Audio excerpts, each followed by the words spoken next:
What happens when a man is judged not by the strength of his mind or the depth of his character, but by the color of his skin and the simplicity of his clothes, on a routine transatlantic flight? A quiet passenger sat in his rightful first-class seat, unaware that the next few minutes would ignite a storm. The crew looked at him and assumed he didn't belong.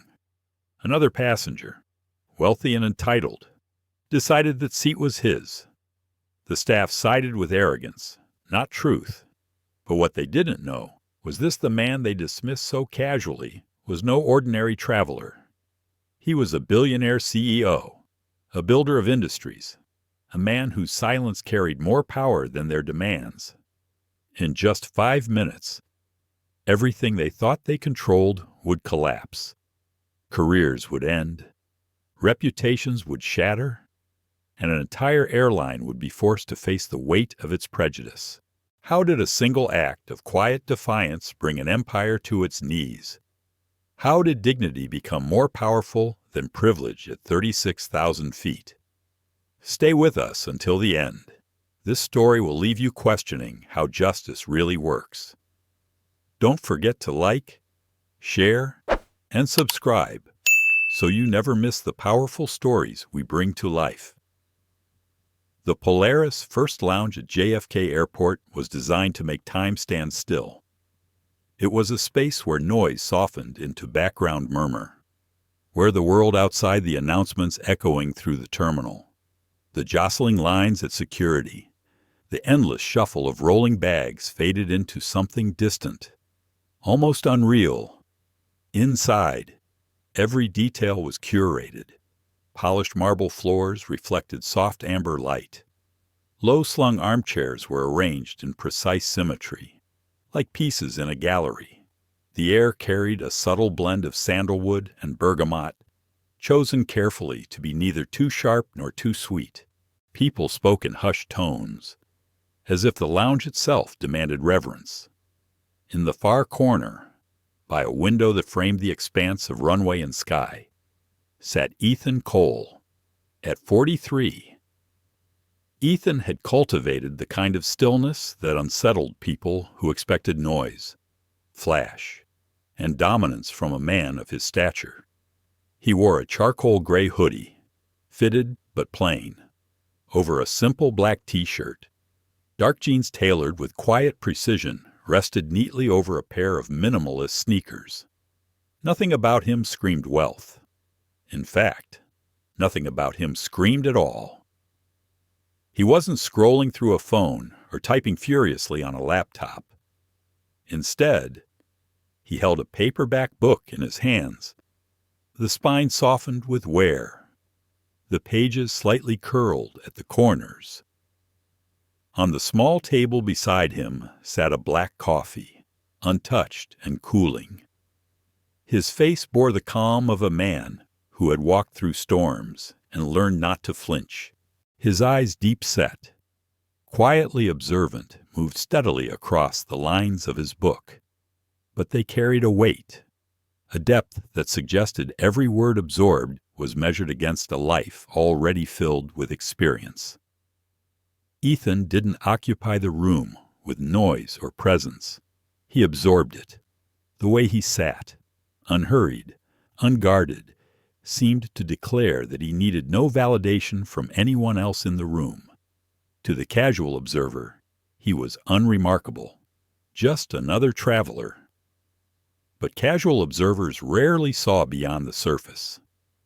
Ethan Cole was the founder and CEO of NeuroSphere Technologies, a Palo Alto company that had reshaped the landscape of cloud computing and artificial intelligence. His innovations had been called tectonic shifts by industry journalists. His personal net worth was whispered about in circles of finance, consistently pegged in the billions. Yet wealth wasn't what defined him. In fact, Ethan had worked deliberately to ensure it never became a cage. What mattered to him was integrity, precision, and the quiet pursuit of better ways to build systems, technological or human, that did not crumble under arrogance or bias. Still, he knew that most people didn't see that. Most people, especially at first glance.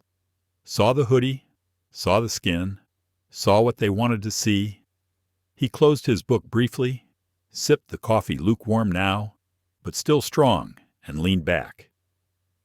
A flight to London awaited him. GlobalSky Airlines. Flight 88, a transatlantic run he had taken more times than he could count. This time, the stakes were higher than usual. A contract was on the line, one that could alter the trajectory of the entire airline industry. NeuroSphere's next-generation operating system, Aura Flight, was poised to revolutionize logistics, safety, and passenger experience. GlobalSky was set to be the launch partner. The deal, in its first phase alone, was valued at $500 million. But Ethan had other reasons for making the trip. He carried with him not only negotiations, but the weight of decisions that touched thousands of employees, shareholders, and customers.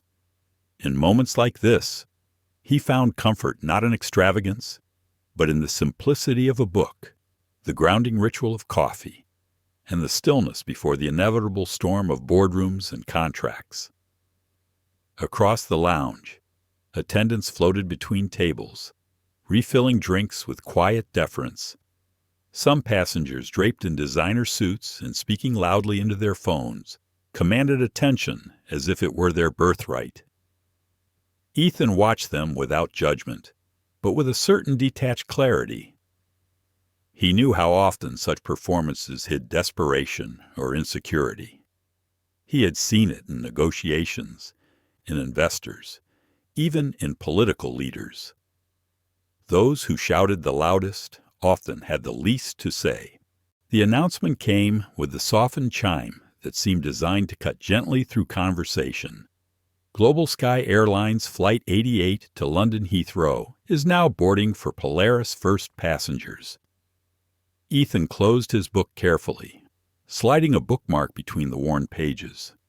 He tucked it into his leather satchel, a bag aged with use, but cared for meticulously.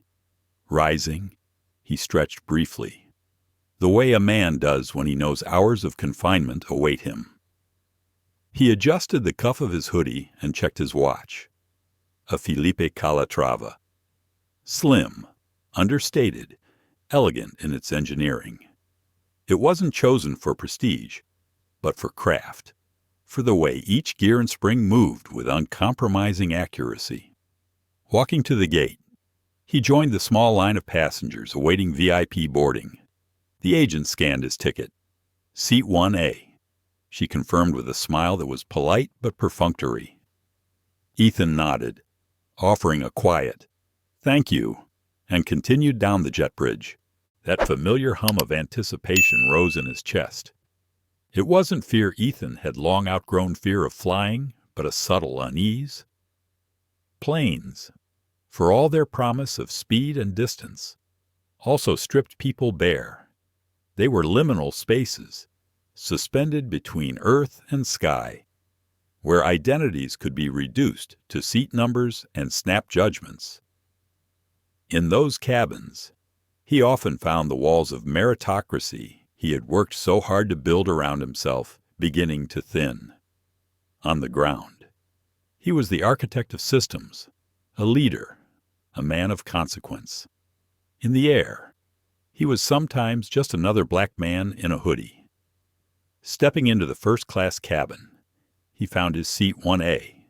It was more than a seat. It was a cocoon, a private suite designed with precision lie-flat bed, 24-inch screen, personal minibar. The leather was buttery soft, the space cocooned by high walls that whispered privacy and exclusivity. He stowed his satchel, removed his hoodie to reveal the plain black t-shirt beneath, and settled into the seat. For a moment, he let himself sink into the comfort. 7 hours of uninterrupted work lay ahead, followed by what he hoped would be 2 or 3 hours of sleep before London's morning meetings. He had been here before, countless times, but there was something different tonight. a sensation he couldn't yet name, like the subtle shift in wind before a storm. Passengers trickled in a sharply dressed Japanese couple, bowing slightly as they passed, an older British woman with silver hair and pearls, sliding gracefully into seat 2B. The choreography of boarding unfolded, a quiet dance of bags, greetings, and polite avoidance of eye contact. And then came the crew. The lead attendant entered the cabin, a woman in her late 50s with a blonde bob cut into sharp lines and a smile polished to perfection. Her name tag read Margaret Shaw. She radiated authority, the kind that comes not from warmth but from control. "Good evening, sir," she said, approaching Ethan's seat. Her eyes flickered briefly over his attire. It was quick, almost imperceptible, the tightening of her mouth, the narrowing of her gaze. But Ethan noticed. He always noticed. "Would you like a pre-departure beverage champagne?" Perhaps she asked, the suggestion hanging in the air like an expectation. "Just sparkling water with lime." "Thank you," Ethan replied, his voice steady, polite. Her smile faltered for the briefest second before locking back into place. "Of course, sir." As she turned to greet the next passenger with noticeably warmer enthusiasm, Ethan leaned back. He exhaled quietly, almost imperceptibly. He wasn't imagining it. He never was. The book remained in his lap, unopened. He could feel the shift in the air, subtle but undeniable.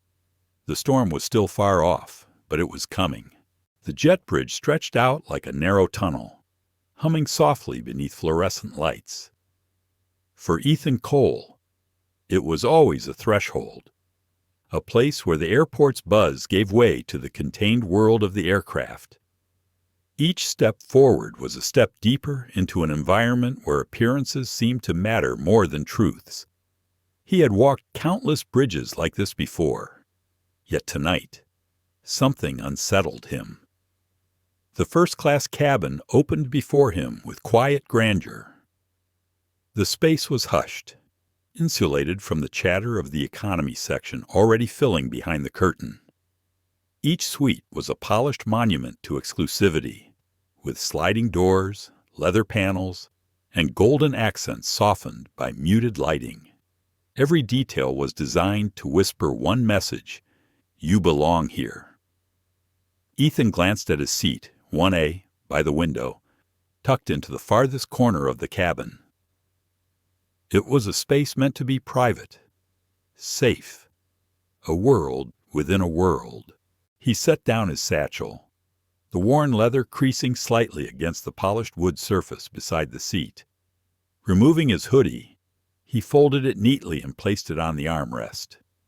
Beneath it, he wore a plain black t-shirt, unadorned, the kind of shirt that cost little but felt good against the skin. Sliding into the seat, he allowed his body to sink into the contours of the Italian leather. The walls curved around him in a way that offered both privacy and perspective. Through the window, he could see the faint glow of runway lights stretching toward the horizon. The hum of the engines outside was steady, a reminder of the machine's power waiting to be unleashed. A moment later, Margaret Shaw approached. She carried herself with the practiced efficiency of a veteran flight attendant. Her blonde bob barely shifted as she leaned closer. "Sparkling water with lime, as you requested," she said. The glass landed on the tray table with a muted clink. "Thank you," Ethan replied, his tone calm, even. Her eyes flicked once more to his clothes, then away, as if reluctant to dwell but unable to ignore. She adjusted her smile and moved on. To another passenger, a silver-haired woman in pearls. Margaret's tone brightened, almost melodic. "Mrs. Albright, how lovely to see you again. May I offer you champagne? We've brought on a new vintage just for tonight. The warmth, the deference. It was a performance, but not for everyone. Ethan lifted the glass of sparkling water and let the bubbles fizz gently against his lips. He wasn't surprised. He had lived too many versions of this moment, too many spaces where his presence invited scrutiny before recognition. He didn't resent Margaret, not exactly. What he resented was the system that had trained her to see certain bodies as valuable and others as questionable. More passengers filtered in. A young Japanese couple, impeccably dressed, moved gracefully into their seats with polite bows to the crew. An older man with polished shoes and a leather portfolio tucked neatly under his arm settled into 3D. The first-class cabin filled slowly, each new arrival adding to the choreography of whispered greetings and rustling bags. Then came Lena Brooks. She wasn't a passenger, but part of the crew. Younger than Margaret by decades, she wore the same uniform, but carried it differently. Her smile wasn't polished into perfection. It was genuine, a small flicker of warmth that seemed to come from somewhere deeper than professional obligation. She stopped by Ethan's seat. "Mr. Cole," she said softly, "if you need anything at all, please let me know. We have a really nice dinner service tonight. The short rib is especially good." Ethan glanced up at her. Her tone was different, gentle, unforced. He nodded. "Thank you, Lena. I'll keep that in mind." Her eyes widened slightly at the sound of her name. Most passengers didn't notice name tags, much less use them. She gave a small, appreciative nod before moving on. Ethan watched her for a moment longer, noting the quiet sincerity in her manner. He filed it away, not consciously, but with the same instinct he used in boardrooms when deciding who could be trusted. As boarding continued, the atmosphere in the cabin began to shift. With each passenger, the balance of personalities became clearer, like an equation forming on a whiteboard. Some were quiet, others loud. Some absorbed the space, others demanded it. Ethan could sense, without yet knowing why, that this balance was fragile, waiting for the wrong spark to tilt it off-center. That spark arrived just before the cabin doors closed. Richard Langford entered like a storm. He didn't simply walk. He carried himself with the swagger of someone who believed the world bent to accommodate him. His shirt bore a subtle monogram on the cuff, the fabric straining slightly over his stomach. A gold watch, thick and heavy, gleamed under the cabin lights. His cologne arrived before he did, rich and overpowering, filling the space like an announcement. Without so much as a glance at Ethan, he dropped a briefcase onto seat 1B with a loud thud. "Margaret, darling," he boomed, his voice loud enough to command attention from every corner of the cabin. Traffic was murder. I thought I'd have to buy the whole damn highway just to make it here. Margaret's demeanor transformed instantly. Her smile widened into something bordering on flirtatious. "Mr. Langford, it's wonderful to have you with us again. We've saved your favorite scotch for tonight. The 25-year single malt." Richard gave a grunt of approval, finally casting a dismissive glance at Ethan. His eyes scanned Ethan's plain black shirt and jeans, lingering for a moment before moving on. The sneer was subtle but unmistakable, as if he had just sized up a piece of furniture and found it unworthy of attention. Ethan turned back to his sparkling water, unbothered on the surface. But inside, a familiar tension stirred.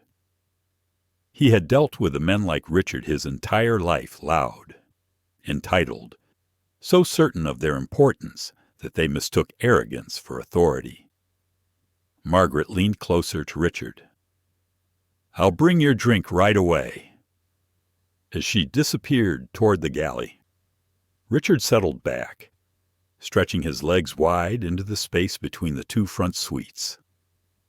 He pulled out a tablet, tapped it aggressively, and began muttering about market updates. Every few seconds, he let out a chuckle at something only he could see. Ethan reopened his book, but his eyes weren't moving across the page. His attention lingered on the undercurrents around him, the way Margaret's tone shifted, the way Richard's presence seemed to tilt the air itself. He didn't know yet where it was leading, but the storm he had sensed in the lounge was closer now. The cabin door sealed shut with a mechanical hiss. The plane began to push back, the soft rumble of engines building beneath them. Overhead bins clicked closed, safety announcements played, and the choreography of departure unfolded like ritual. Passengers buckled in, attendants moved with efficiency, the engines roared to life. Ethan closed his eyes briefly, letting the vibration of the aircraft wash over him. He wasn't afraid, but he was wary. He had felt this pattern before. The shift from quiet observation to confrontation. He knew too well how thin the veneer of civility could be when tested. The wheels began their slow roll across the tarmac. Out the window, lights flickered past, growing faster as the plane gathered speed. The cabin tilted back, pressing passengers into their seats as the aircraft lifted into the night sky. Well. Beside him, Richard raised his glass of scotch, already poured by Margaret with reverence. "Here's to another trip across the pond," he said loudly, as if the toast was meant for the entire cabin. He took a long swallow and sighed in satisfaction. Ethan opened his book again, but his focus remained split. The tension in the air was building. He knew it wouldn't be long before Richard's entitlement demanded more than whiskey. And when it did, Ethan would be forced to decide how much patience he could afford. For now, he remained still, quiet, a man in a hoodie sitting in seat 1A. To the world around him, perhaps unremarkable, but the storm had begun to gather, and Ethan Cole was no ordinary passenger. The engines had steadied, their low hum filling the cabin with a constant vibration that travelers either found soothing or suffocating. Ethan Cole leaned back in his suite, adjusting the headrest with a quiet precision. He opened his book once more, trying to let the printed words carry him away from the undercurrents he could already feel stirring around him. Beside him, in seat 1B, Richard Langford was making his presence impossible to ignore. The man spoke as though the cabin were his private boardroom, his voice booming in bursts of laughter at whatever scrolled across his tablet screen. Every so often, he would call Margaret Shaw over with a snap of his fingers, ordering another drink, a refill of his scotch before the glass even had time to sweat in his hand. Margaret responded with the devotion of a longtime servant, her voice honeyed, her movements swift. Ethan remained silent, sipping his sparkling water slowly. He had trained himself over the years to conserve his energy in moments like this, to watch and wait. The arrogance of men like Richard often consumed itself if left unchecked. But something in Richard's eyes, in the way he occupied space, suggested he wasn't finished. Sure enough, as the plane leveled out at cruising altitude and the seatbelt sign dimmed, Richard leaned back with a sigh, swirling the amber liquid in his glass. Then, with a casualness that was far from casual, he gestured toward Ethan's suite. "There's been a mistake," he said loudly enough for Margaret to hear as she approached with a tray. "That's my seat. Seat 1A. It always is. You've got me down in 1B somehow, but I don't sit in 1B. Not on this flight." Margaret froze for just a fraction of a second, then set her professional mask back into place. "Of course, Mr. Langford," she said smoothly. "Let me look into it for you." Her eyes flickered toward Ethan, sharp and assessing, as though the problem was obvious and needed no further verification. Ethan lowered his book slowly, placing the bookmark with deliberate care. He turned his head toward Richard, studying him as if the man were a puzzle with missing pieces. "This is seat 1, eh?" Ethan said quietly, his voice calm but unwavering. "It's the seat assigned on my boarding pass.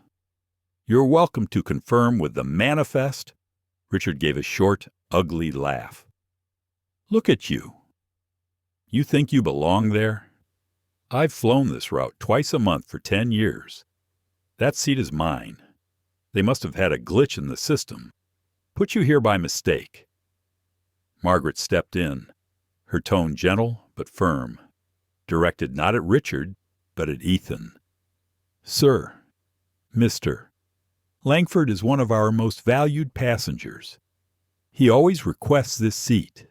It's likely just a small error. If you wouldn't mind moving, we have another first-class suite available in 4D. It's still very comfortable."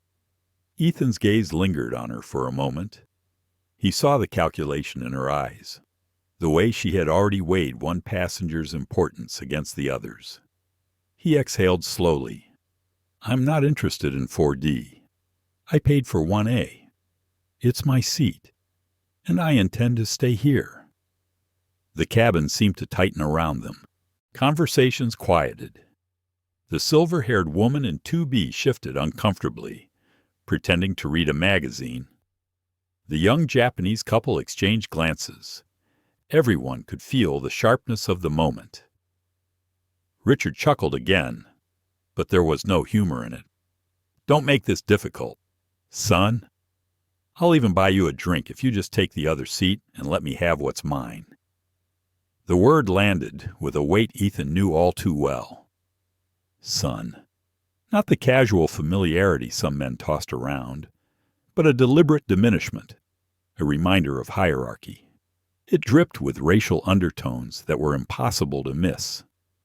Ethan felt the anger stir, sharp and cold, pressing at the edges of his composure. He looked Richard directly in the eye. "My name is Ethan Cole.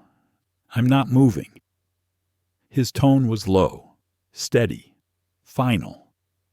"If you believe there's an error with your ticket, that's a matter for you and the airline. It doesn't involve me." Margaret's smile tightened into something brittle. She wasn't used to being challenged. Not in her domain, not in her carefully curated cabin where every interaction was meant to be controlled. Her jaw clenched as she turned toward Richard. "I'll speak with the captain," she said quickly. "We'll sort this out." Richard smirked, settling deeper into his seat as if victory were already assured. "See, common sense will win out." He raised his glass, swallowing the rest of his drink in a single gulp. Ethan didn't respond. He simply reopened his book, his eyes scanning the page, though the words slipped past without meaning. Inside, his thoughts churned. He could press the point, he could escalate, demand respect, force the truth into the open. But what would it cost a scene, a delay, a spectacle in which he would be painted as the problem, the troublemaker, the man in the hoodie who couldn't follow instructions?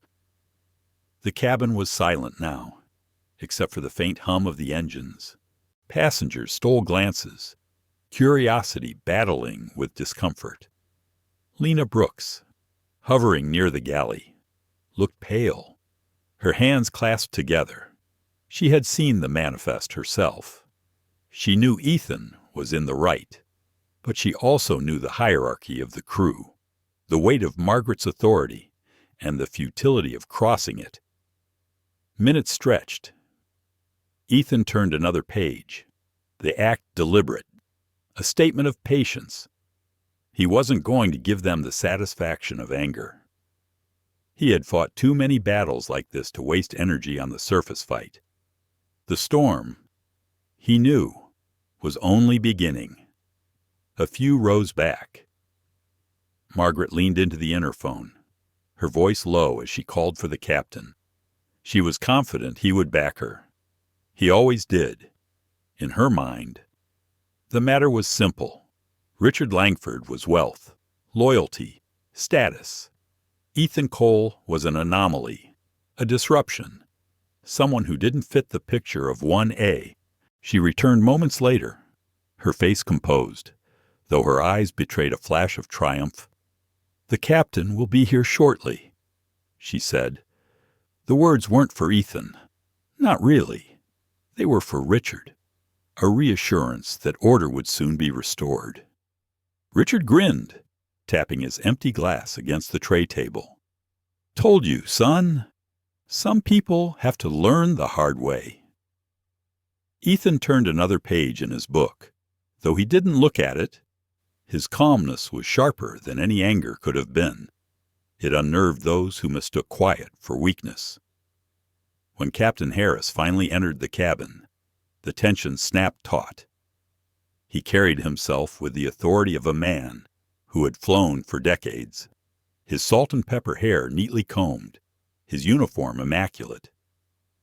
He scanned the scene quickly, Margaret standing stiffly, Richard smirking in satisfaction, Ethan seated in silence. "Gentlemen," Harris began, his tone weary but firm, "I understand. There's a seating issue here." Margaret jumped in immediately. "Captain, Mr. Langford's usual seat, 1A, appears to have been assigned incorrectly. This gentleman," she gestured toward Ethan without meeting his eyes, "is refusing to move to another available suite." Harris looked at Richard, who gave a helpless shrug, then at Ethan. His eyes lingered a moment longer on the hoodie, the jeans, the absence of ostentation. Something in his expression hardened. "Sir," Harris said to Ethan, his voice tight, "we're on a schedule. To de-escalate this situation, I'm going to have to ask you to move to 4D. It's still a premium suite. You'll be comfortable there." Ethan closed his book, resting it on his lap. He met the captain's gaze steadily. "With respect, Captain, this is my assigned seat. I selected it weeks ago. I paid for it. There is no error." Harris sighed, the weight of inconvenience pressing on him. "Mr. Langford is one of our most valued frequent flyers. We can't delay departure over this. Please, sir, cooperate." The word cooperation hung in the air like a blade. Ethan felt the sting of humiliation pressing closer, sharp as a needle.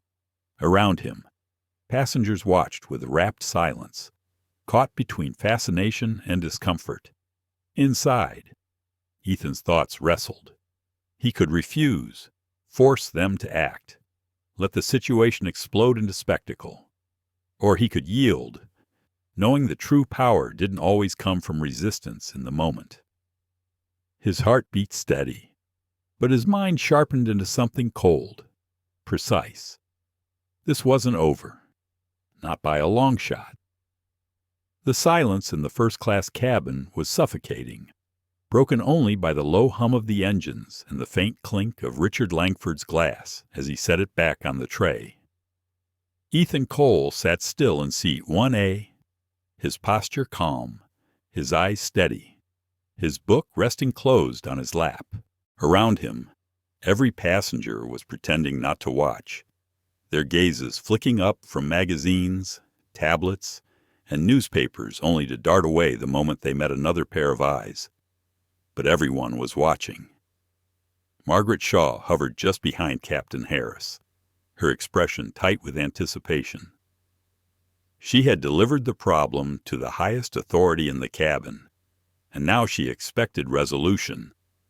For her, resolution meant Richard restored to his rightful seat and Ethan quietly displaced. Captain Harris shifted his stance, folding his arms as he looked down at Ethan. "Sir," he said, his voice clipped, "this is not optional. We need your cooperation to move you to seat 4D. Failure to comply with crew instructions can result in being removed from this flight. Ethan's gaze didn't waver. His voice was calm, but there was steel beneath it. "Captain, with respect, your flight attendant is mistaken. My boarding pass, the airline's own system, and the manifest confirm this is my seat. I paid for it. I selected it weeks ago. If there is an error, it is not mine." The words landed with quiet precision. There was no anger in them, no raised voice, but the finality was unmistakable. Richard let out a harsh laugh, shaking his head as if he couldn't believe the nerve. "Listen to him. Captain, some people just don't understand how this works. I've been flying this route for years. That seat is always mine." He probably got in on some promotional upgrade or voucher. He glanced sideways at Ethan, his smirk curling. "Nothing wrong with that, son. But you need to know your place." The word cut through the air like a whip. Lena Brooks, standing in the galley, flinched visibly. The Japanese couple exchanged uneasy looks. The silver-haired woman in 2B lowered her magazine, her lips pressing into a thin, disapproving line. Ethan's jaw tightened for a fraction of a second, but his voice remained steady. "My place, Mr. Langford, is the seat I purchased. Nothing more, nothing less." Captain Harris exhaled sharply, glancing at Margaret, who stood ready to enforce his words. "Sir, we can't delay departure any further. I am giving you one last chance to move voluntarily. Otherwise, I will classify you as a non-compliant passenger and return this plane to the gate." The threat was clear. Being labeled non-compliant would mean being escorted off the aircraft by security, humiliated in front of cameras and phones, his reputation dragged into the spectacle. Ethan weighed the words carefully, the implications stretching far beyond this cabin. He thought of the meetings waiting for him in London, the negotiations that could not be delayed. He thought of the headlines that would twist the story, painting him as a disruptive passenger instead of the man who had been wronged. Inside, his thoughts wrestled. Part of him wanted to resist, to make them see, to force the truth into the open no matter the cost. But another part, colder and sharper, whispered patience. There were ways to fight battles that didn't require raising one's voice. He looked directly at Captain Harris. "Are you telling me officially that I am being ordered to vacate my assigned and paid-for seat, not for safety, not for security, but to accommodate the preference of another passenger?" Harris hesitated. The precision of the question cut into him like a blade. He knew the regulations. Passengers could only be removed for safety or security reasons. Customer service disputes didn't qualify. For a moment, he faltered, but then he straightened, his pride refusing to bend. "I am instructing you to move to 4D in order to resolve a service issue," he said firmly. "If you refuse, you will be removed from this aircraft." The air in the cabin thickened. Ethan sat perfectly still, his eyes never leaving the captain's. Then, slowly, he closed his book and placed it inside his satchel. He rose to his feet with quiet dignity, every motion deliberate. "There is no need for threats," he said evenly. "If you and your crew insist on giving my seat to this gentleman, I will comply. I do not wish to delay the flight." Relief flashed across Harris's face, and Margaret allowed herself the faintest of smiles. Richard leaned back, triumphant, stretching his legs into the space Ethan had vacated even before Ethan had fully stepped aside. "Smart choice," Richard muttered, smirking. "Knew you'd see reason." Ethan didn't respond. He simply picked up his hoodie, slung it over one arm, and walked down the aisle with Margaret leading the way. Each step was a blade across his pride. the humiliation sharp and precise. Passengers avoided his gaze, but he felt their eyes on him, felt the weight of their silence, some sympathetic, some annoyed by the delay, some indifferent. Margaret gestured towards seat 4. "Here you are." "Sir, enjoy your flight," she said, her voice thick with false sweetness. Ethan slid into the seat without a word, pulling the door of the suite half closed behind him.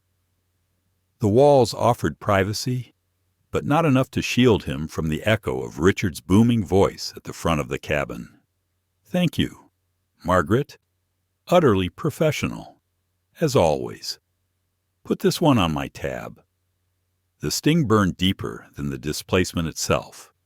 It wasn't about the seat anymore. It was about the casual dehumanization, the way an entire system had seen him not as a customer, not as a man of consequence, but as an anomaly to be corrected. He leaned back in his new seat, eyes closed for a moment. Anger pulsed through him, cold and sharp, but beneath it was something steadier. Resolve. He reached into his satchel and drew out his phone. The aircraft's Wi-Fi connection blinked online, a lifeline stretching across the Atlantic. His fingers moved with precision across the screen. An email, concise and direct, to his COO and CFO.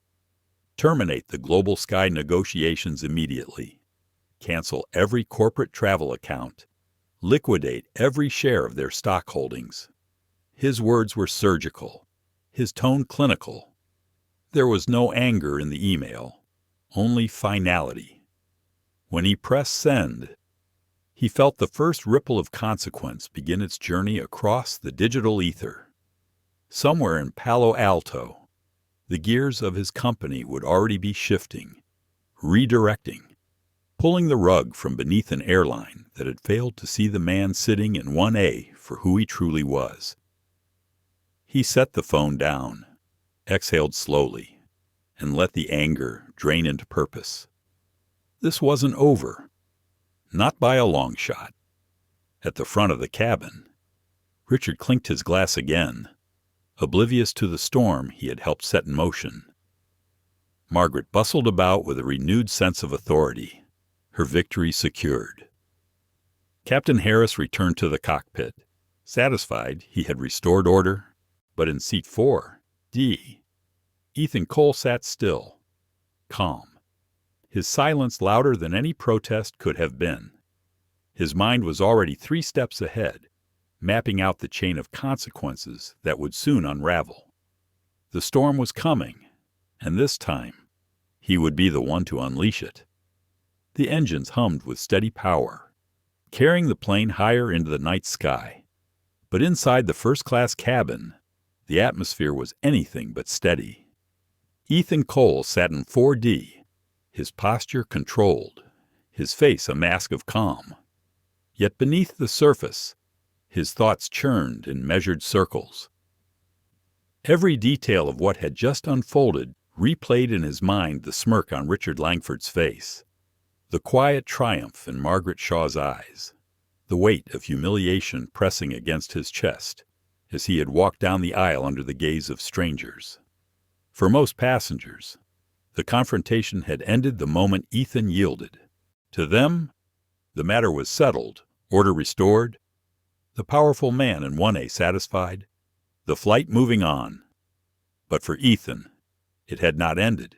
It had only shifted. In the galley. Lena Brooks stood motionless for several seconds after Ethan sat down.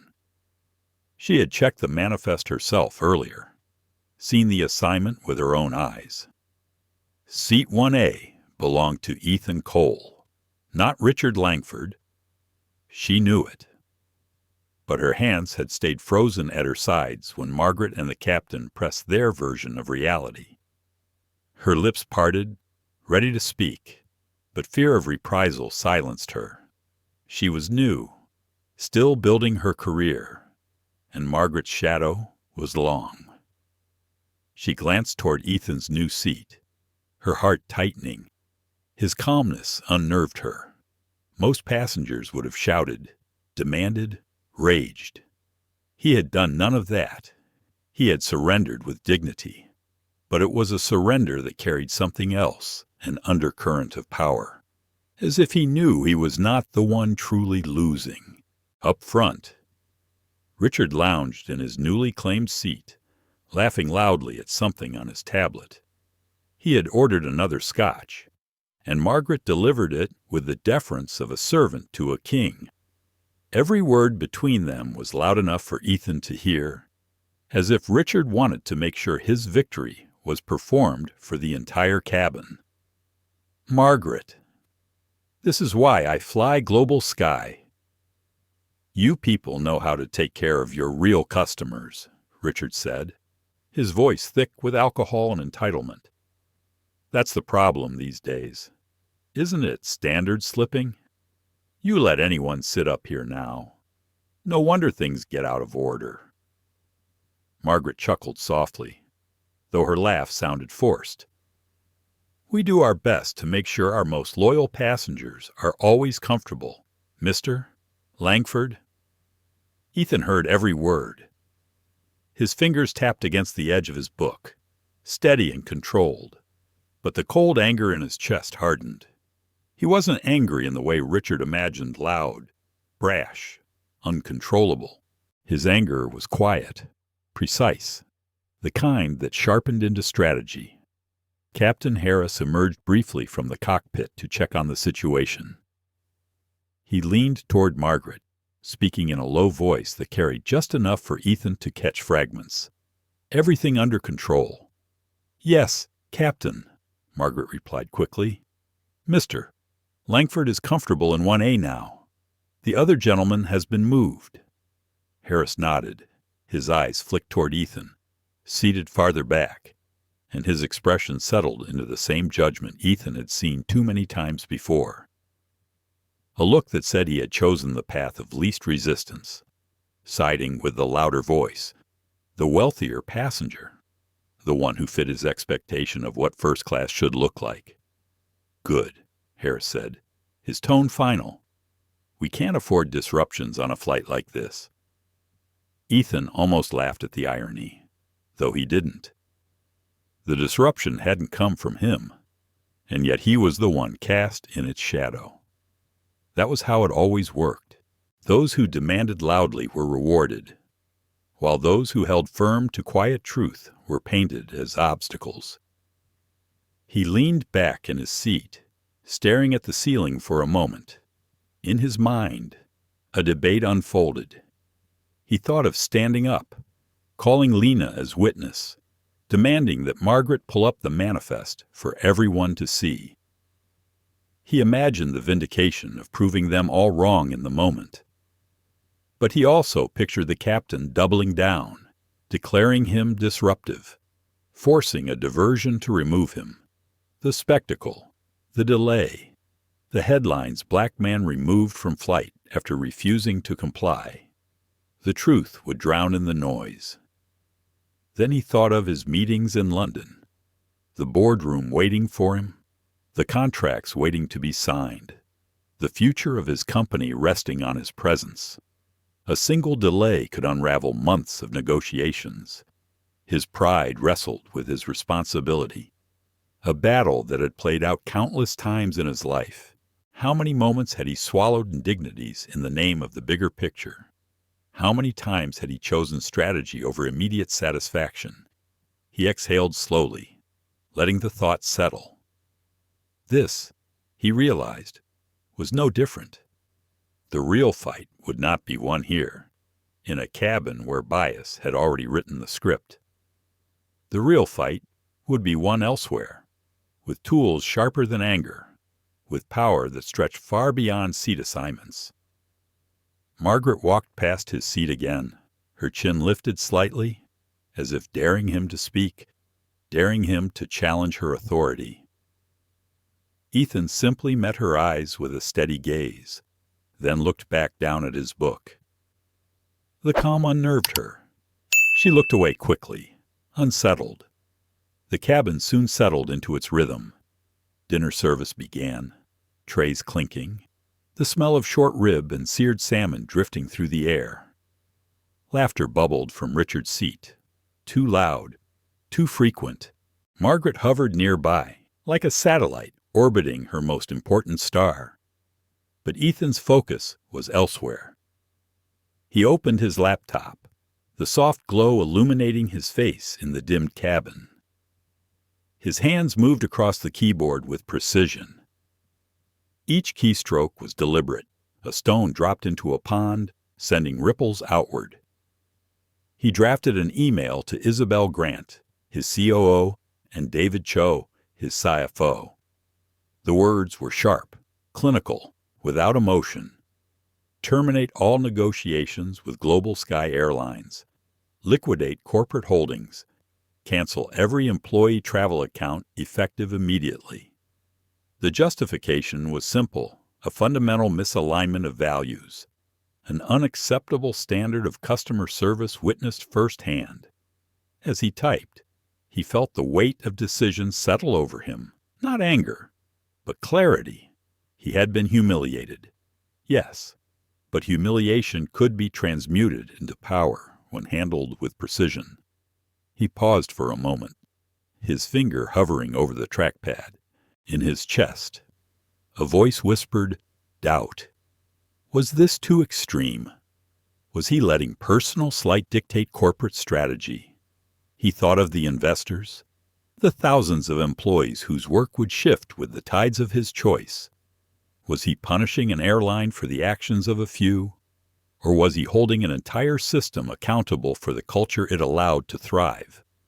The answer came not as a burst of certainty, but as a slow, steady truth. Systems were made of people, and when people in positions of authority showed who they were, it reflected the system that empowered them. To ignore that would be to condone it. He pressed send. The email left the plane in a burst of wireless signal, vanishing into the network, landing in inboxes thousands of miles away. In Palo Alto, Isabel and David would already be moving. Ethan knew them well enough to picture it. Isabel reading the message, her jaw tightening with resolve. David picking up his phone to make the first of many calls that would shift millions in the market. Ethan closed the laptop slowly and leaned back in his seat. Around him, the cabin continued as if nothing had changed. Passengers dined. Flight attendants moved gracefully. Richard laughed, but beneath the surface, something seismic had shifted. Lena glanced toward him again, catching sight of his calm profile illuminated by the faint light of his screen. She didn't know what he had done, but she sensed it, the quiet power of a man who was not defeated, but merely waiting for the right moment to show his hand. Captain Harris returned to the cockpit, satisfied that the matter had been resolved. Margaret moved with smug composure, convinced she had defended order. Richard basked in his illusion of triumph, blind to the cracks forming beneath his feet, and Ethan Cole sat in 4D, still, calm, his silence louder than any outburst could have been. The storm had only begun, and he was no longer resisting it. He was guiding it. The cabin had settled into the rhythm of flight. The lights dimmed to a soft glow.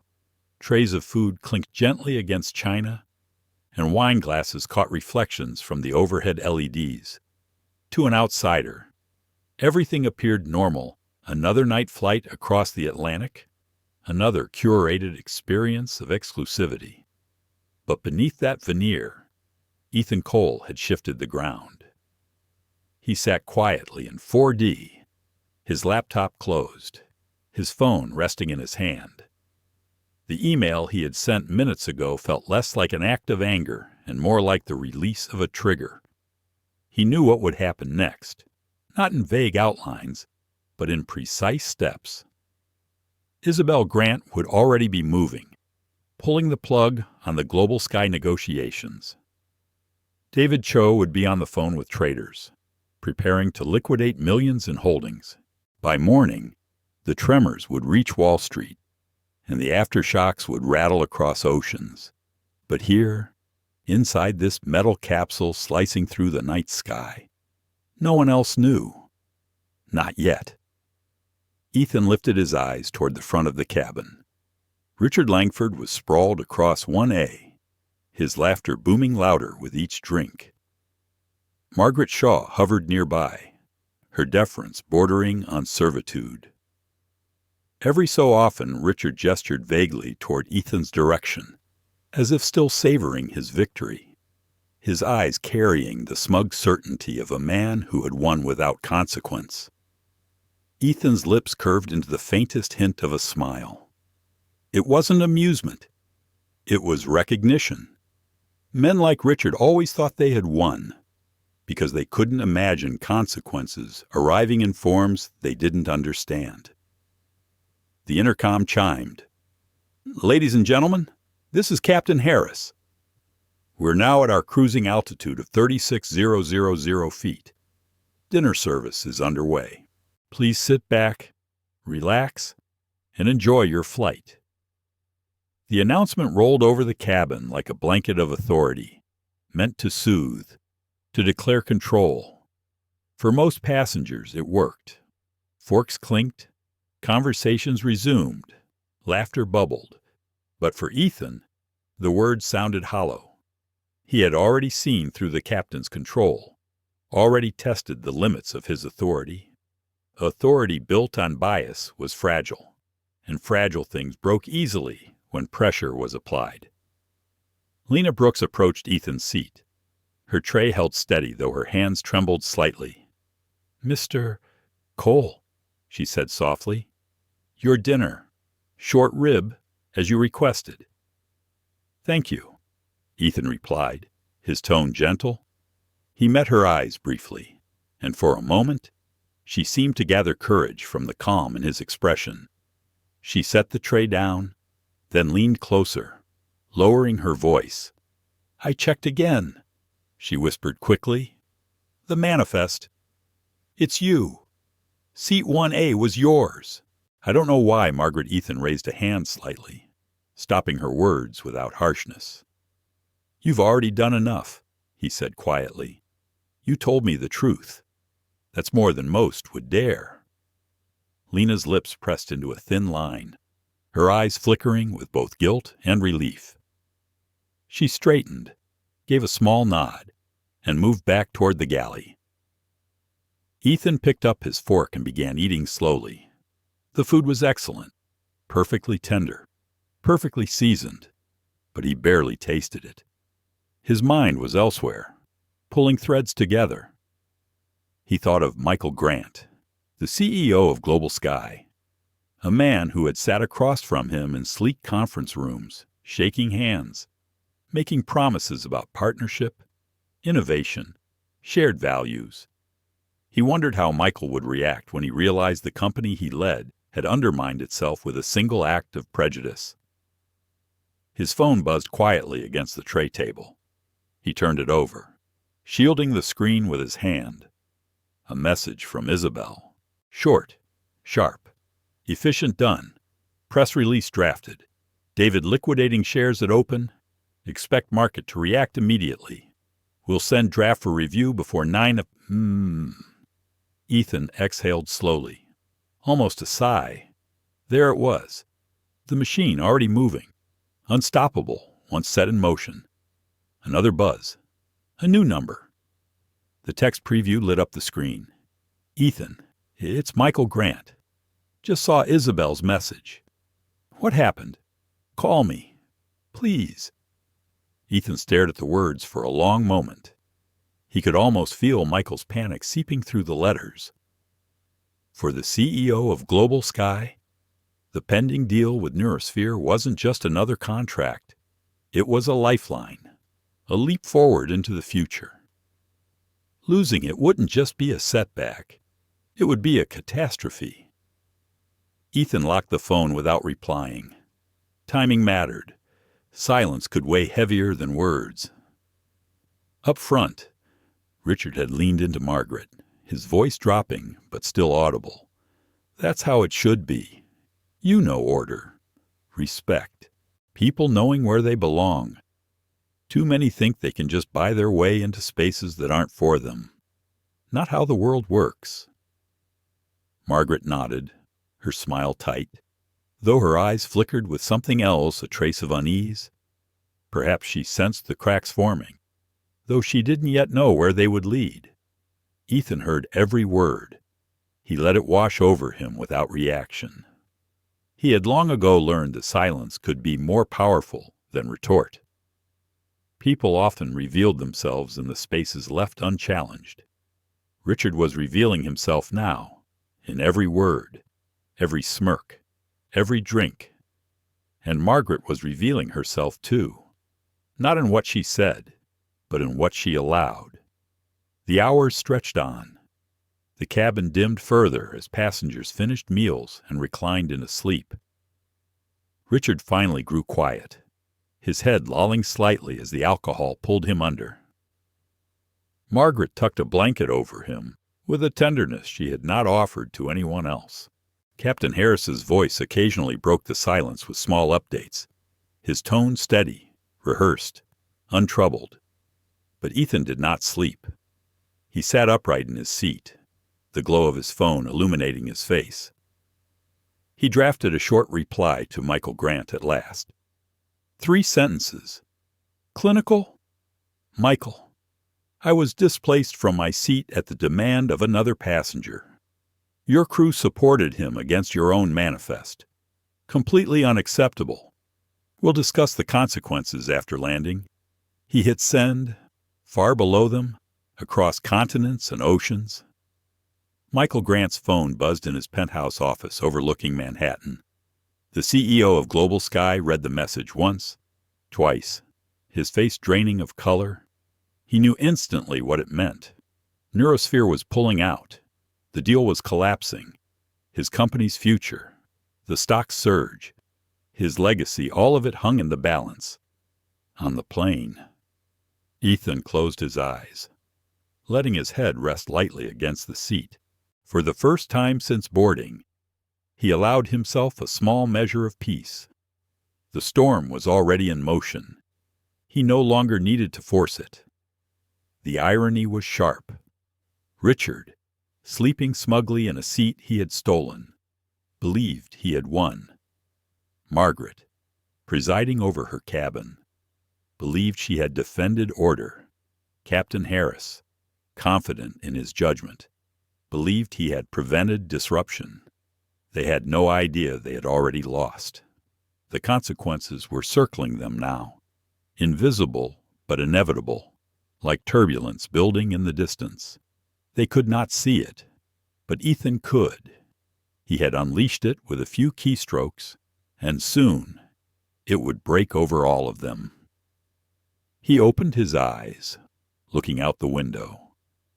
Clouds rolled beneath them like waves of white stone, the moonlight casting a silver glow across their peaks.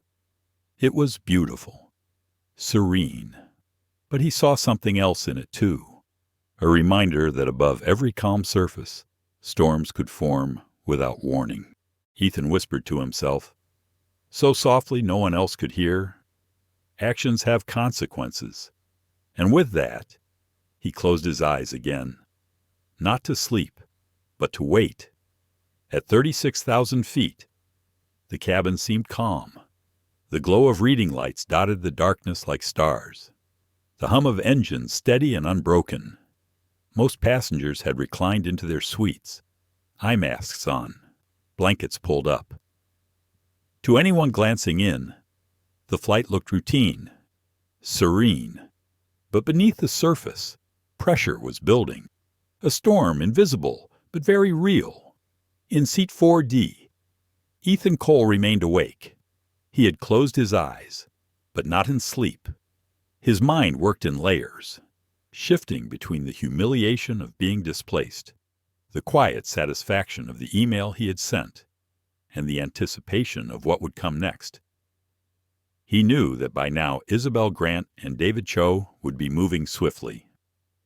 GlobalSky Airlines, a company that had treated him as an anomaly, was about to feel what it meant to underestimate him. His phone buzzed again.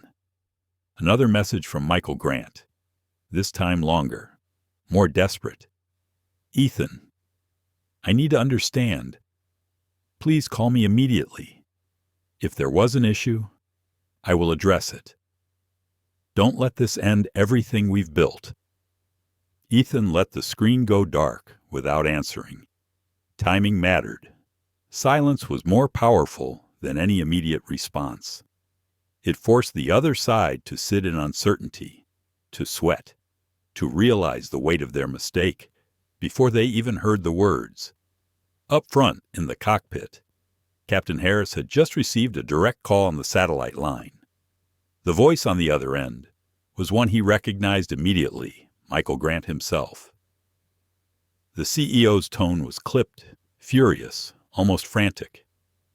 "Robert," Michael said without preamble, "do you have any idea what you've done?" The captain stiffened. "Sir, we had a seating conflict. I resolved it. No safety concerns. Just a matter of customer service." "No safety concerns," Michael's voice cut like glass. "That man you moved, the one you threatened to classify as non-compliant, was Ethan Cole. The Ethan Cole, NeuroSphere's CEO. The man who was about to sign the single most important contract in this airline's history." The words hit Harris with the force of turbulence. For a moment, his mouth went dry. He had heard the name before, in business news, in briefings about upcoming partnerships, but he hadn't recognized the quiet man in the hoodie as someone of such stature. "Mr. Grant, I didn't know," he stammered. He didn't present himself like what Michael snapped, like someone who belonged in first class, like someone who could buy this entire airline twice over. "Do you realize what this mistake is costing us right now? Shares are going to crash in the morning. NeuroSphere is pulling out. If I can't repair this, GlobalSky will lose $500 million before noon tomorrow." Captain Harris sat frozen, the magnitude of his misjudgment crashing over him.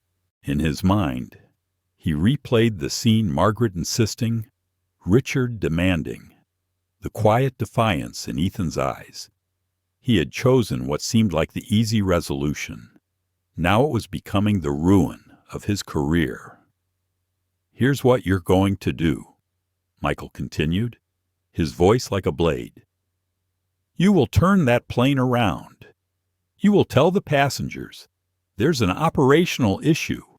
When you land, you will keep everyone seated until I arrive. And then you and your entire crew will face the consequences in front of the man you humiliated. Do I make myself clear?" Harris swallowed hard. "Turn around, sir. We're already hours over the Atlantic. I don't care if you're halfway to the moon." Michael barked. "You will turn that plane around and get back to Newark. If you fail, you can consider your license, your pension, your reputation gone. The board will have your head before dawn." The line went dead, leaving the cockpit in heavy silence. First Officer Ramirez looked at him, eyes wide. "Captain, are we really going back?" Harris pressed a hand to his forehead, the weight of humiliation and inevitability pressing down. "Set a course reversal," he said quietly. "We're going home." Moments later, the soft chime echoed through the cabin. Passengers stirred as Captain Harris's voice filled the speakers, strained and uneasy. "Ladies and gentlemen, this is your captain speaking. I regret to inform you that due to an unforeseen operational issue requiring immediate attention, we are unable to continue to London. We will be returning to Newark Liberty International Airport. I sincerely apologize for this extreme inconvenience. Our crew will provide updates as they become available." The announcement landed like a thunderclap. Passengers sat upright, whispers rising into questions. A businessman in 3D muttered in disbelief, "Operational issue. over the ocean. They're turning us back. The silver-haired woman in two. Bee pressed her hands to her pearls, her lips tightening in alarm. The Japanese couple exchanged anxious words in hushed tones. Even the usually unflappable Richard jerked upright, his glass nearly tipping. Turning around, absolutely not. I have a board meeting tomorrow. This is unacceptable. Margaret's face drained of color. She had expected victory, not reversal. She hurried down the aisle, assuring passengers with words she didn't believe herself. It's precautionary, just precautionary. Nothing to worry about.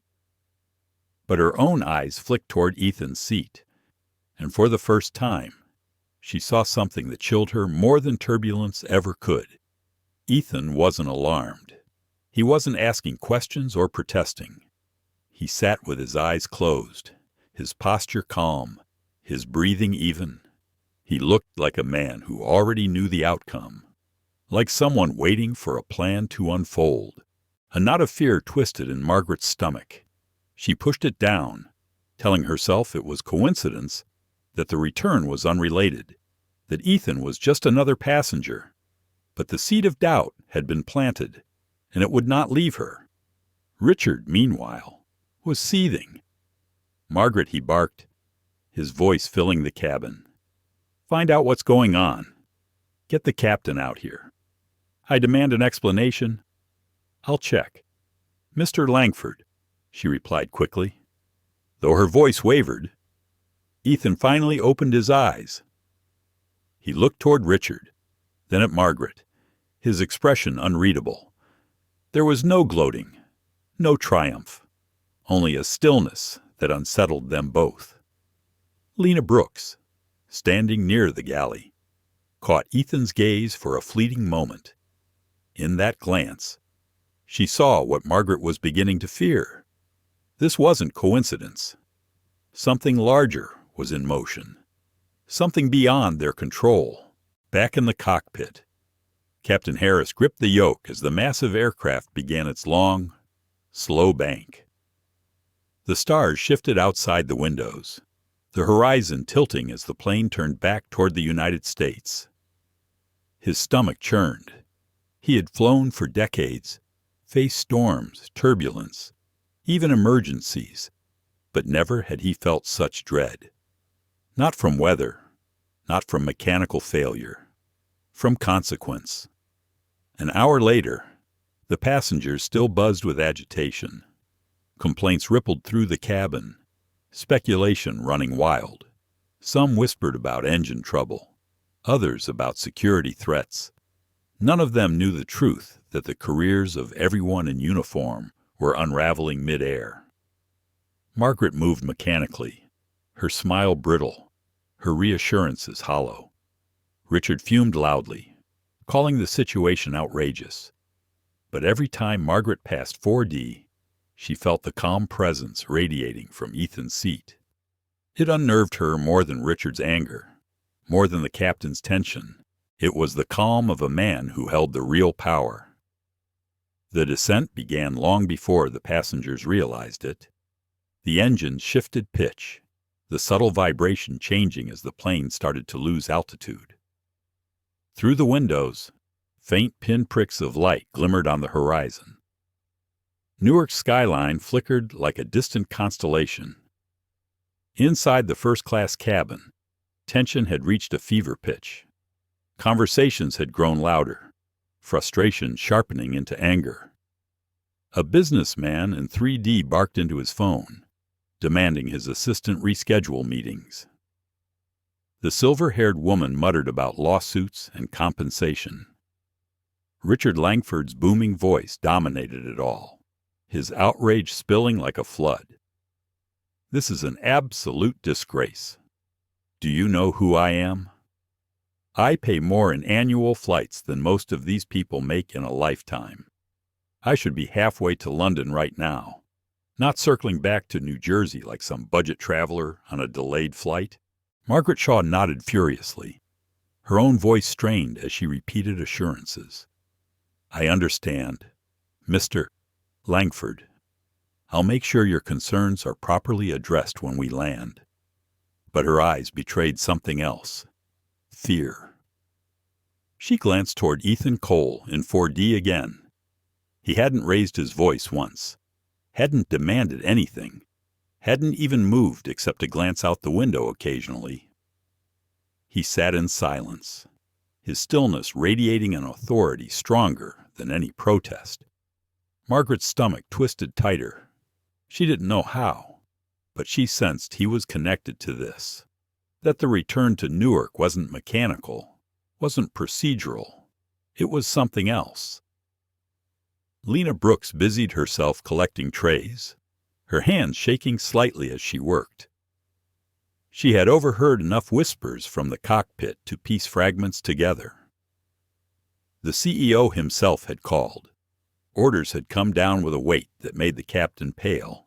She didn't know the whole truth, but she could feel it pressing in the cabin like air before a storm. The chime sounded overhead. Captain Harris's voice filled the space, brittle around the edges. Ladies and gentlemen, we are beginning our descent into Newark Liberty International Airport. Please remain seated with your seatbelts fastened.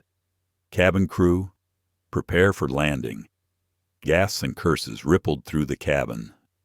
Newark, someone exclaimed. We turned all the way back. Yes, sir, Harris said, his voice thin. We will be on the ground shortly. Richard slammed his glass down on the tray table, amber liquid splashing onto the carpet. This is outrageous. I'll have their jobs, every last one of them. They'll never fly again after this incompetence. Ethan turned his head slightly, studying Richard for a brief moment. The man's face was flushed, his arrogance burning even brighter now that it was fueled by alcohol and frustration. He had no idea the jobs he threatened were already gone, not because of his words, but because of Ethan's silence. The plane touched down with a heavy thud, tires screeching against the runway, a chorus of relieved sighs mixed with groans of frustration. The aircraft slowed, taxiing toward a remote stand far from the main terminal. That alone told passengers something was unusual. The seatbelt sign chimed off, but no one moved. The jet bridge never approached. Instead, a set of rolling stairs connected to the L1 door, illuminated by flashing red and blue lights outside. Passengers craned their necks, murmuring in confusion. Then came the announcement, this time from Harris, but with a tone of defeat. Ladies and gentlemen, for operational reasons we ask that all passengers remain seated. Do not gather your belongings until further instruction. Thank you for your cooperation. The murmurs rose to sharp questions, irritation boiling over. But Margaret had gone pale. She knew what was happening now. She looked down the aisle, her breath shallow, her hands trembling. She had spent decades in this uniform, decades in control of cabins like this one. Tonight, she felt control slip away like water through her fingers. The door opened. A gust of cool night air swept in, carrying with it the heavy footsteps of authority. Michael Grant entered the cabin flanked by two senior executives in dark suits and a trio of HR staff carrying folders. His face was hard, grim, and set in lines of fury. He didn't acknowledge Richard. He didn't glance at the passengers. He walked directly to seat 4D. The cabin was so silent that every step seemed to echo. Mr. Cole, Michael said, his voice low but carrying through the space. On behalf of GlobalSky Airlines, I offer you my deepest, most sincere apology. What happened on this flight is unacceptable. I am here to make it right. Every head turned. Gas rippled through the cabin. Richard's mouth fell open, the color draining from his face as realization began to dawn. Margaret's knees weakened beneath her. The truth she had been pushing away all evening broke through like a flood. Ethan regarded Michael with a steady gaze. He didn't speak, didn't nod. He simply let the silence weigh heavy. Michael turned then, his expression hardening as his eyes locked on Captain Harris and Margaret. "Captain Harris, Flight Attendant Shaw, step forward." The captain rose slowly, his face ashen. Margaret's legs carried her like they no longer belonged to her. They stood before Michael like soldiers awaiting judgment. "Hand over your wings and your IDs," Michael said, his tone flat, merciless. Harris fumbled with the pin on his chest, his hands trembling. Margaret reached into her pocket, her fingers numb. They handed the items over, the silence of the cabin amplifying every movement. "You are both terminated from your employment with GlobalSky Airlines. Effective immediately," Michael declared, his voice carrying like a gavel strike. "Your actions on this flight have caused irreparable damage. You will be escorted from this aircraft tonight. Your careers in aviation are over." Margaret let out a strangled sound, a mix of disbelief and horror. "But Mr. Grant, you were just discriminating against a paying passenger," Michael snapped, his fury spilling at last. "And you, Captain, backed her up without question. You threatened a man with removal for sitting in his rightful seat. Do you understand what you've cost us $500 million? The future of this airline. And your arrogance nearly destroyed it before the deal was even signed." The passengers sat frozen, watching the public execution of authority. Even Richard had fallen silent, his earlier bluster shriveled into shock. Michael turned his gaze to the rest of the crew. "As of now, every member of this crew is suspended pending full investigation. Remain seated until HR provides instructions. Whether any of you ever wear this uniform again will depend on the outcome." Lena's breath caught in her throat. Her heart pounded as fear and guilt collided. But Michael's eyes softened, just for a fraction of a second, when they fell on her. Finally, Michael's gaze landed on Richard. The hedge fund magnate shifted uncomfortably, his arrogance slipping. "And you," Michael said with undisguised contempt, "your behavior tonight was disgraceful. You instigated this entire disaster. Consider your executive platinum status revoked. You are permanently banned from GlobalSky Airlines. You will not set foot on one of our planes again." Richard's mouth opened, but no words came. For the first time, his wealth, his influence, his loud demands meant nothing. He sat like a man stripped bare, reduced to silence. Security officers boarded quietly. They escorted Margaret and Harris down the stairs into the harsh glare of the floodlights, their faces pale, their careers finished. The rest of the crew sat in silence, their fates uncertain. Michael turned back to Ethan, his tone softening. "Mr. Cole, a car is waiting for you outside. Or if you prefer, we can arrange a private jet to London immediately. Whatever you require, it is yours." Ethan rose slowly, retrieving his satchel and hoodie from the suite. He looked Michael in the eye. "A hotel will do. Tomorrow. We'll discuss what comes next." Michael nodded quickly, relief flickering across his features. Ethan walked down the aisle, past the stunned faces of passengers, past Richard's hollow eyes, past the trembling crew. His steps were unhurried, steady, as if he carried no weight at all. But in his silence, every person watching understood. He carried more power than anyone in that cabin had imagined, and he had just reminded them of it.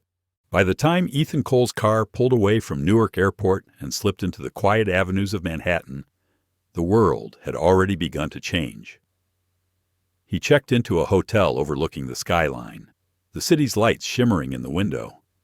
but his phone vibrated with a rhythm that told him privacy was already slipping away. Someone on the flight had recorded everything. Not the entire confrontation, not the quiet defiance or the whispered exchanges, just the critical moment. Michael Grant boarding the aircraft, the fury etched on his face, the words ringing clear in the hushed silence. "Hand over your wings. You are both terminated." The clip was less than 2 minutes long. Grainy, shot from the side, muffled in parts, but it carried a force no carefully crafted press release could match. It hit social media before Ethan had even set his bag down. Within an hour, it had millions of views. By dawn, it was everywhere. Headlines flashed across screens. Black CEO humiliated on GlobalSky Flight. Crew fired on board. Passenger discrimination costs airline $500 million. When karma arrives at 36,000 feet. Cable news anchors debated the story, their voices urgent, their panels filled with legal experts, business analysts, and social commentators.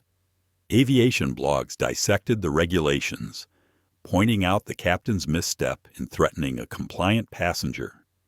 Financial outlets tracked the airline's stock futures, already spiraling downward before the opening bell. But it was the human story that captured the world. Clips of Ethan sitting quietly in his seat, refusing to move. Responding calmly to the captain circulated with captions like "The Power of Composure." Screenshots of him in his hoodie were paired with headlines calling him the man who turned an airline upside down without raising his voice. For Ethan, the attention was suffocating. He had spent years avoiding the spotlight, letting NeuroSphere's technology speak for itself. He had built a reputation for brilliance, yes, but also for privacy. Now, his face was everywhere. His name was hashtagged, dissected, debated. People were already calling him a hero, a symbol of quiet resistance, a billionaire who had stood up to prejudice, not with anger, but with consequence. He sat in the hotel suite, watching the news in silence. On one channel, a commentator praised him as an example of dignity under fire. On another, a panel argued over whether his retaliation against the airline was disproportionate. Was it justice or vengeance? Ethan leaned back in the chair, closing his eyes. He hadn't wanted any of this. He hadn't wanted to be a symbol. He had simply acted, as he always did, with precision and purpose. But once a story left the confines of its origin, it belonged to the world. At GlobalSky headquarters, the fallout was nuclear. The stock opened 20% lower. Traders dumped shares in a panic. Analysts declared the NeuroSphere contract dead, costing the airline not just revenue, but its future as a leader in innovation. Michael Grant spent the morning in back-to-back crisis meetings, his face lined with exhaustion. "You don't understand," one board member said, slamming a hand on the table. "This isn't just a contract. This is the future of aviation. And now the entire world thinks we're a company that humiliates its most valuable customers." Michael pinched the bridge of his nose. "I know. I was there." "Then fix it," another demanded. "Fix it or step aside." Meanwhile, Margaret Shaw was everywhere, though not by choice. Her name had been leaked, her picture pulled from company newsletters and social media accounts. She became the face of the scandal, vilified online, her 35-year career reduced to a viral moment of disgrace. Interviews with tabloid reporters painted her as unrepentant, blaming political correctness and insisting she had only been following procedure. The more she spoke, the worse it got. Captain Harris vanished from public view. His license was already under review by the FAA. His reputation shredded. Pilots whispered his name with pity. A cautionary tale of what happened when judgment bowed to bias. And Richard Langford, once untouchable in finance, found himself hounded by investors and rivals alike. His firm's clients began asking questions. Pension funds withdrew millions, citing reputational risk. Activists demanded his resignation. He had always thought his arrogance untouchable. Now, it was toxic. But the story wasn't just about downfall. It was also about reward. 2 days after the incident, Lena Brooks received a letter in the mail. She opened it with trembling hands, expecting another inquiry from HR. Instead, it was an offer. NeuroSphere Technologies invited her to join their events and logistics team at double her airline salary. At the bottom, in Ethan's own handwriting, were 6 words that made her eyes well with tears. Kindness and integrity should be rewarded. Welcome. In that moment, she realized what many had missed. Ethan's actions weren't driven by vengeance. They were driven by a principle. Accountability should cut both ways. Those who harmed should face consequences. Those who stood for decency should be lifted up. Ethan stayed quiet as the storm raged. He declined interview requests, ignored the calls of journalists, and stayed out of sight. He wasn't interested in fame. He wasn't interested in revenge tours or book deals. He was interested in reshaping a system that had shown him, in stark detail, how broken it could be. That week, he sat across from Michael Grant again, this time in NeuroSphere's glass-walled headquarters in Palo Alto. Michael looked haggard, desperate, his voice stripped of its usual confidence. "I understand we are now the majority holder of your debt," Ethan began, his tone calm, precise. Michael nodded. "Yes." "Then you understand that things will change," Ethan said. "Not just contracts, culture. From the ground crew to the boardroom, dignity will be the standard. Not loyalty tiers, not privilege. Dignity." Michael swallowed hard, but he nodded again. Yes, it was the beginning of something new. A reckoning not just for GlobalSky, but for an industry that had looked the other way too many times. Ethan didn't think of it as victory. He thought of it as necessary. The incident on the flight had been humiliating. Yes, but humiliation was fleeting. What mattered was what came after the accountability, the change, the rebuilding. As the sun set outside the headquarters, casting golden light across the city, Ethan finally allowed himself a long breath. He hadn't asked to be a symbol, but if the world wanted to turn this moment into one, then perhaps it was worth it, as long as it sparked something greater than outrage, something like change. The storm of scandal had consumed GlobalSky, but even storms left behind patches of unexpected light. For Lena Brooks, the young flight attendant who had once stood trembling in the galley, that light came in the form of a letter she never could have imagined receiving. When the envelope arrived, she had assumed it was more paperwork from the airline's HR department, another round of statements and interviews about the flight that had turned her world upside down. Instead, she found a neatly printed job offer from NeuroSphere Technologies, the words crisp and official. The numbers stunned her. Twice her current salary, benefits beyond anything the airline had ever promised, a new career path far away from turbulent skies. At the bottom of the letter, scrawled in pen, were 6 words that made her breath catch in her throat. Kindness and integrity should be rewarded. Welcome. She sat at her small kitchen table in Queens, staring at the letter until her vision blurred with tears. She thought back to that night, to the moment she had whispered the truth to Ethan Cole, even though fear clutched at her throat. She hadn't done it expecting recognition. She hadn't done it to win favor. She had done it because it was right. And now, Somehow, that single moment of quiet courage had altered the course of her life. In the days that followed, Lena's story began to circulate alongside the viral video. Commentators highlighted her role, the young attendant who had confirmed Ethan's rightful seat, the only crew member who had chosen honesty over hierarchy. Her face appeared on morning shows. Her nervous smile met with applause. She became, to many, the proof that even small acts of decency mattered. For Ethan, Lena's story was as important as the punishment of those who had wronged him.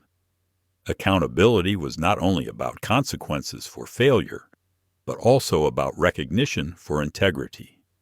In his mind, balance mattered. Systems were built not only on holding the guilty to account, but on lifting up the worthy. He thought about this often as he watched the chaos unfold. Margaret Shaw's downfall dominated headlines, her career shredded by her own refusal to admit fault. Captain Harris remained under investigation, his name whispered in pilot lounges as a warning.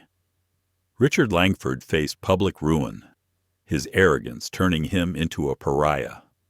All of them had chosen arrogance, bias, or cowardice in the critical moment. Lena alone had chosen differently, and Ethan wanted the world to see that choice rewarded. At the same time, NeuroSphere's press release struck the market with precision. It didn't mention Margaret or Harris by name, nor Richard. It didn't recount the viral video. It didn't need to. Its language was cold and corporate, yet devastating, a fundamental misalignment of values, an unacceptable standard of service, and a decision to terminate negotiations with GlobalSky. It was enough to trigger a sell-off that cost the airline nearly $200 million in a single day. But Ethan wasn't satisfied with destruction. He had always been a builder, a man who created systems, not just dismantled them. And so, when Michael Grant sat across from him again at NeuroSphere headquarters, exhausted and desperate, Ethan offered something unexpected. "We will resume discussions," Ethan said evenly, "but not on the same terms. The contract price remains. But NeuroSphere will also take a 20% equity stake in GlobalSky. We will not simply supply you technology. We will rebuild your culture."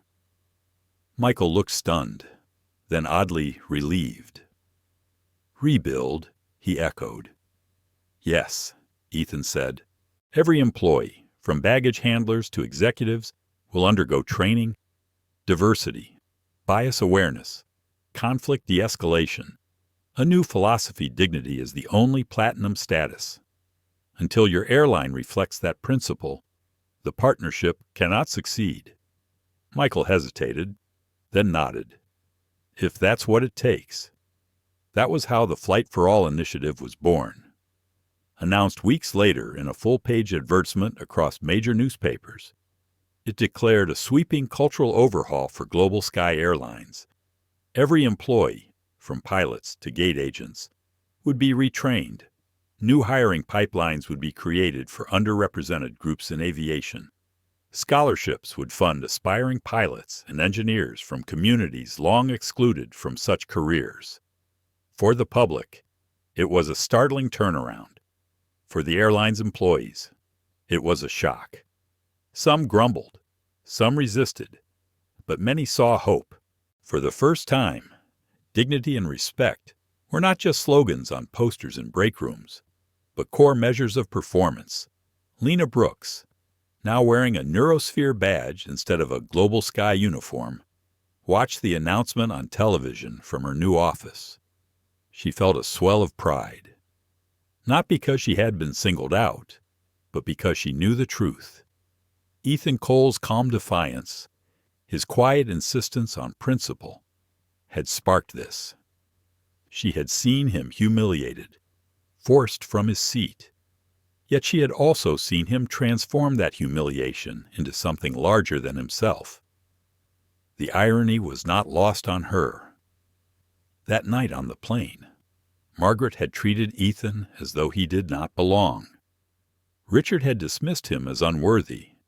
Captain Harris had threatened him with removal.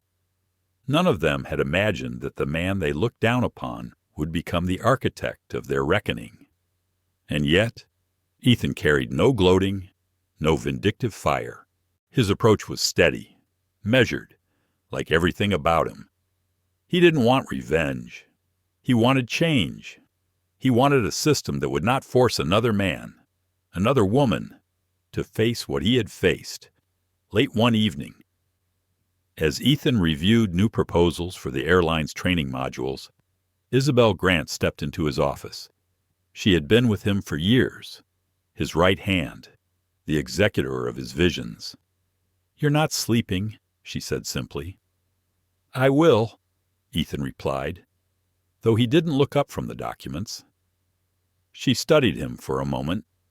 "You've turned humiliation into a revolution. But I wonder, does it feel like enough?" Ethan finally lifted his eyes, considering her words. Enough. It was a question that haunted him.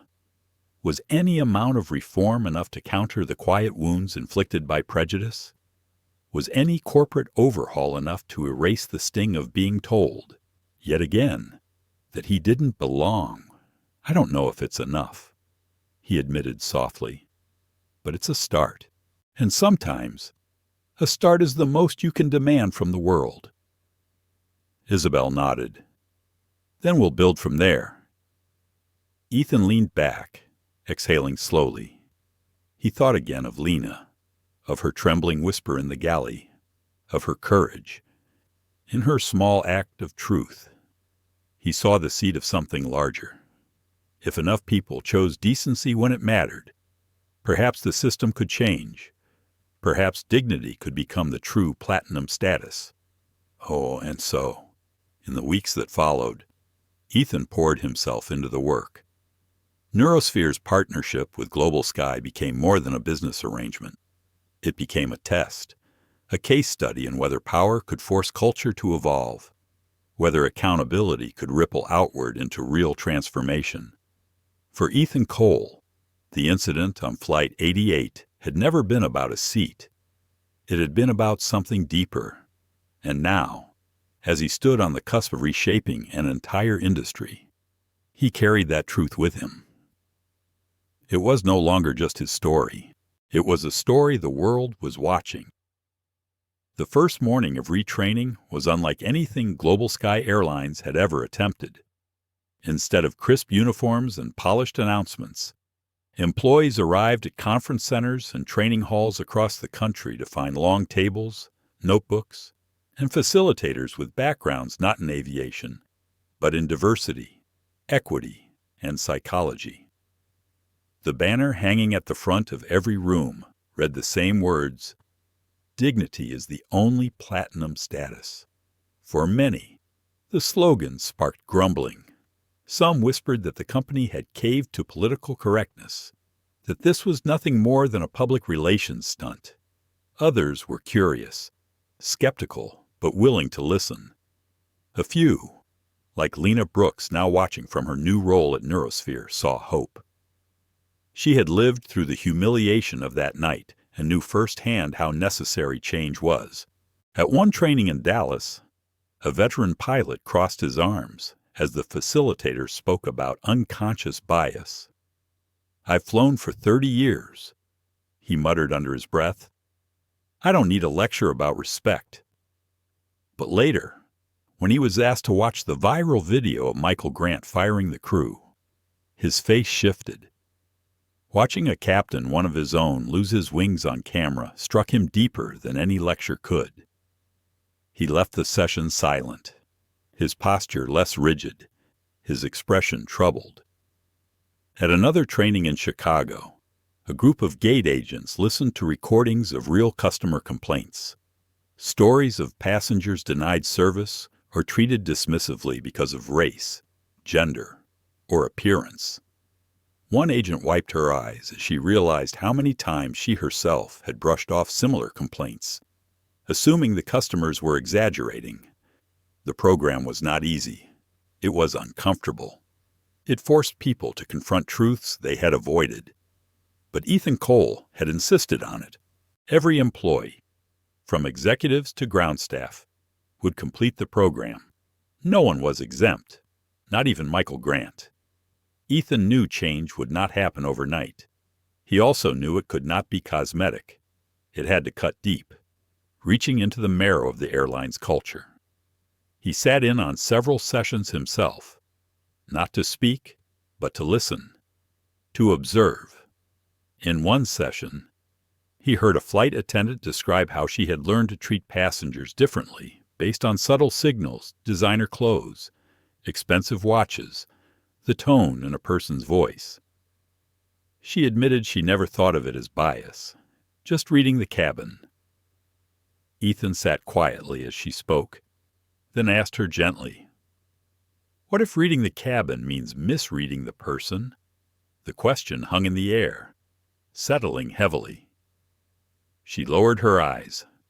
Outside the training rooms, the ripple effects spread. GlobalSky's public apology, signed by Michael Grant, filled full-page ads in major newspapers. Unlike typical corporate statements, it was raw, direct, and detailed. It named the failures of Flight 88, admitted the systemic bias behind them, and outlined the steps being taken to correct them. The response was mixed. Some applauded the honesty. Others remained cynical, but the airline's sincerity was undeniable. Ethan himself refused interviews. He let the work speak. While journalists clamored for his voice, he focused on the mechanics of transformation funding scholarships for underrepresented students in aviation, creating mentorship pipelines, and building accountability systems into performance reviews. At NeuroSphere headquarters, Isabel Grant monitored the rollout closely. She brought Ethan daily updates, completion rates of training, employee surveys, customer response data. "It's not perfect," she told him one evening, "but it's movement, and movement is better than inertia."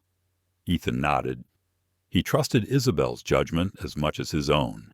But at night, alone in his office, he wrestled with questions that refused to leave him. Had this truly changed anything, or had it simply forced people to behave differently under the threat of losing their jobs? Could dignity be taught, or only demanded? He remembered the humiliation of being asked to leave his seat, the quiet sting of being dismissed as if his presence were an anomaly. Could training erase the centuries of assumptions behind that moment? Or was he simply forcing the airline to mask its flaws more carefully?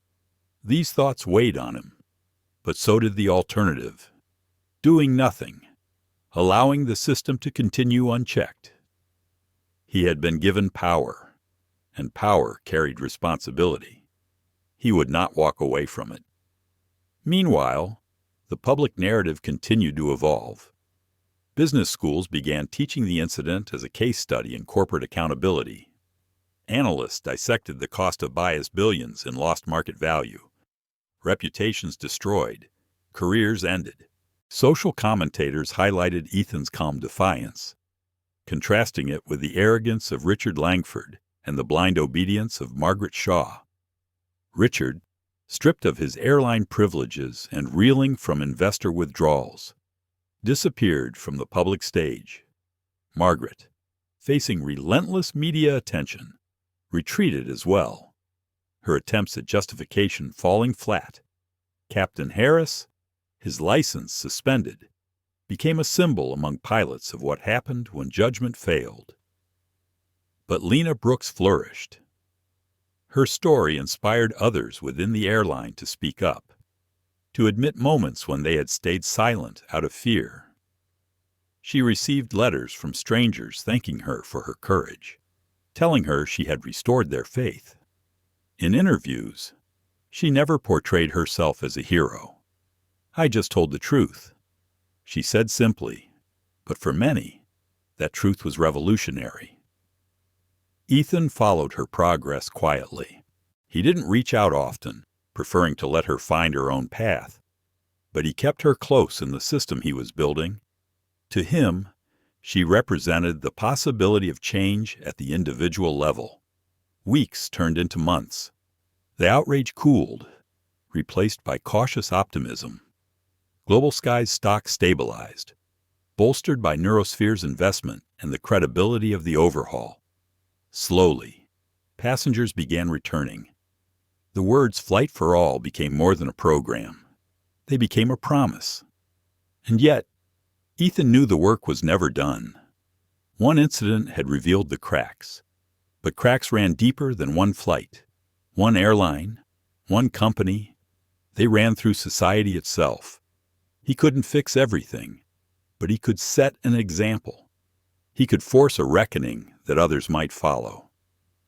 Late one evening, as he stood by the window of his office overlooking Palo Alto, Ethan whispered words that had become his quiet mantra since that night. Actions have consequences. He had seen the consequences of arrogance, bias, and entitlement. He had also seen the consequences of courage and integrity. His role was to ensure the balance between them, to tip the scales toward dignity. The airline was rebuilding from ashes. Yes, but so was something larger. A belief that change, however slow, however incomplete, was possible. Months had passed since Flight 88, but the memory of that night lingered in Ethan Cole's mind, with the clarity of something burned into his skin. Sometimes it came to him in quiet moments, when he was sitting at his desk long after the office had emptied, the city lights glowing beyond the glass.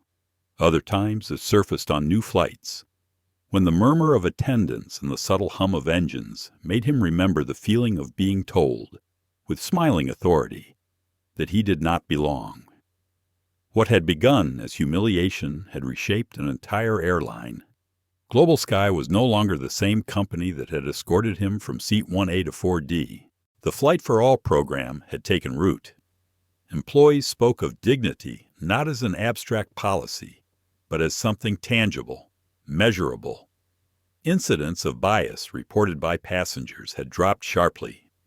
More importantly, the airline had begun funding scholarships, training future pilots from communities long excluded, offering new possibilities where doors had been shut. Michael Grant, once defensive and desperate, had grown into an unlikely ally. Ethan saw in him a man chastened, humbled by failure, but willing to rebuild. Their conversations were no longer about contracts and profit margins. They were about culture, responsibility, and the fragility of trust. For all his flaws, Michael had embraced accountability, and Ethan respected that. But Ethan himself carried something heavier. He had become a symbol against his will. Everywhere he went, people recognized him as the billionaire who had stood up against discrimination at 36,000 feet. Strangers approached him in airports, in restaurants, sometimes even on the street, thanking him, telling him his calm defiance had inspired them. They wanted him to speak out, to lead a movement. Yet Ethan hesitated. He had never wanted celebrity. He had never wanted to be the face of anything but his work. Being seen as a symbol of resistance felt both powerful and limiting. People saw the moment, but not the years that had shaped him, the countless slights endured quietly, the discipline it took to remain calm when every part of him wanted to rage. Late one evening, Isabel found him staring out the window of his office, his reflection superimposed on the lights of Palo Alto. "You're thinking about it again," she said softly. About what Ethan asked, though he knew what she meant, about whether it mattered, whether it was enough. He turned, studying her face, the calm steadiness that had carried them through so many storms. "I keep wondering if anything really changes," he admitted. "We retrained an airline. We forced accountability. But bias doesn't disappear because you hold a seminar. Arrogance doesn't vanish because you fire a captain or a flight attendant. What if all we did was force the system to hide itself better? Isabel stepped closer. Maybe, but you also showed what consequences look like. You reminded people that silence can be powerful, that accountability can cut deep. That matters. It won't fix everything, but it sets a precedent, and precedents ripple. Ethan let her words settle. Precedents ripple. He thought about Lena, now thriving in her new role at NeuroSphere. Her courage had rippled outward, reminding him that even small acts mattered. He thought about passengers who had written letters describing how differently they were now treated by GlobalSky staff. He thought about young students who had received their first scholarships, their dreams of aviation suddenly within reach. The change wasn't perfect. It wasn't total, but it was real. One morning, Ethan boarded a GlobalSky flight again, months after the scandal. The new uniforms carried a small emblem embroidered above the heart Flight for All. The attendant greeting him at the door looked him in the eye, her smile genuine, her voice warm. "Welcome aboard, Mr. Cole. We're honored to have you with us." He nodded, taking his seat not 1A, but 2C this time. He hadn't chosen the flight to test the system. He had chosen it simply because it was convenient. But as he settled into the leather, he noticed something subtle yet profound. The attendants treated every passenger the same, whether they wore suits or sweatshirts, spoke loudly or softly.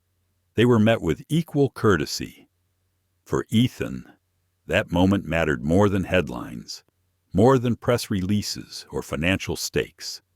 It was proof that change, however fragile, could take hold.